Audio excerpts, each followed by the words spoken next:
What up, y'all? Hey, it's old Cliff. Man, I had a dude in the comments said, hey man, tell some more stories about what you used to do, back before you went to prison when you was cooking and stuff, you know, over a decade ago, y'all. Everything that I'm talking about happened before I went to prison. Like I said, over a decade ago. Nothing when I got out of prison, I changed my ways, okay? So I'm not talking about anything that's happened within the past 11, 12, 13 years, okay?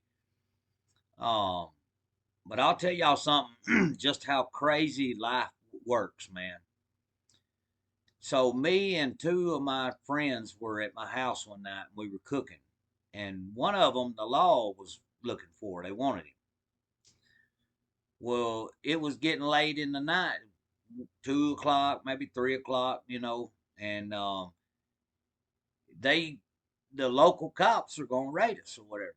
And as they're getting ready, getting geared up to do all this, at the same time, y'all, just check how wild this is. Now y'all seen the video of the day of the neighborhood I lived in. How you go in and it makes a little loop, and all right, well, check this. As they're getting ready to come down there and kick the door in and raid us, an inmate from Georgia had escaped and stole a car. Somehow the guy ends up coming through Gunnersville down 431 into New Hope.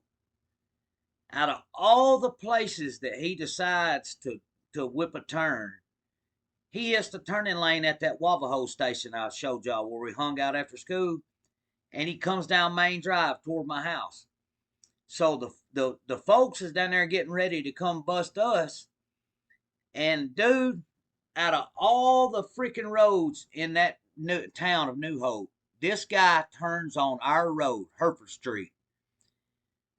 We hear him when he turns in at the thing. I mean, just wow, and he come by my house, and y'all can tell from when you turn in on the stop sign. I just lived 5 houses down. He was already running like 80 when he passed our house, and we were all just like, "What the fuck?" Because like nobody drove that fast in that neighborhood, especially that time of night. Like I said, a cop lived at just 2 houses down. Man, we was like, what the fuck was going? What was that? And then all of a sudden, man, zoom, zoom, zoom, zoom, zoom, blue lights. I mean, one after another. And that dude had went down past where I showed y'all where I backed out of that driveway to where I flipped the car. He went over that hill and straight down into that curve. And instead of turning that 90-degree curve, he run that car straight. There's a house there now, that brick house. You can't, and he wouldn't been able to do it now. But he run that damn car as far as he could out in the woods and bailed out and run. And they ended up catching him. But think of this. They're fixing to kick my door in and bust us for manufacturing. And some damn knucklehead inmate escapes in Georgia, turns on Main Drive in New Hope, and then turns left on Hereford Street at the same time that the folks is fixing to come get us. And now they have to abort mission on us and go after this escaped inmate. And of course, once all the lights went by, we bailed. We got the fuck out of there. But I still can't even like fathom like how like just think about that, y'all. You fixing to get busted and you didn't know. I didn't find this out till later. Okay, after I got out of prison and stuff, like I found this out. Um, they fixing to knock the door down, and somebody just happens to pick your fucking road to turn on, and it that saved you from that night. Now, it wasn't a couple more months, and they ended up getting me, but that night, man, a damn escaped inmate just made two turns. He could have went one road up or two roads up, you know, but he turned on our damn road, man, and it throwed all the attention off of us and onto him. It just makes you wonder, like, what? I mean, what? Why? How does stuff like that happen for real, y'all? For real, think about that. How does that happen? I mean, this dude's on a major highway, 431. I mean, it runs all the way through Alabama, nearly up into Tennessee, and he just picks up Main Drive, New Hope, and then just boom. Let me turn left right here on Hereford Street. At the same time as the folks are sitting up there getting geared up to come get us. I don't know. Somebody might have been watching out for us that night. I don't know, but uh, that's the craziest thing I've ever eaten. I still to this day, man. It just blows my mind. Like, man, I wish y'all could have heard him when he come by.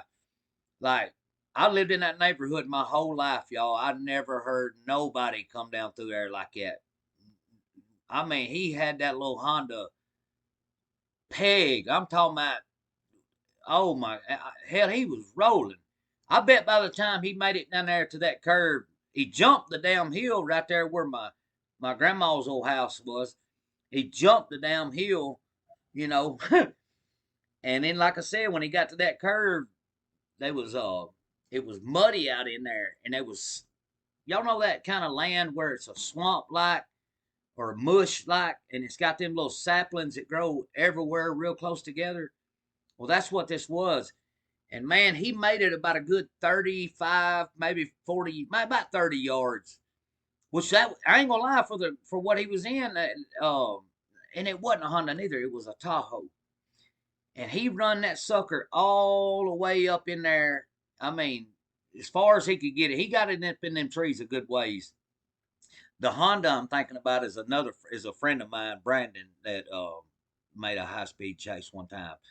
But yeah, dude, the guy got a Tahoe, and he run it. I mean, slap up in them trees, and he bailed, and they caught him. But um, yeah, that's probably the craziest thing that ever happened when I was cooking dope right there.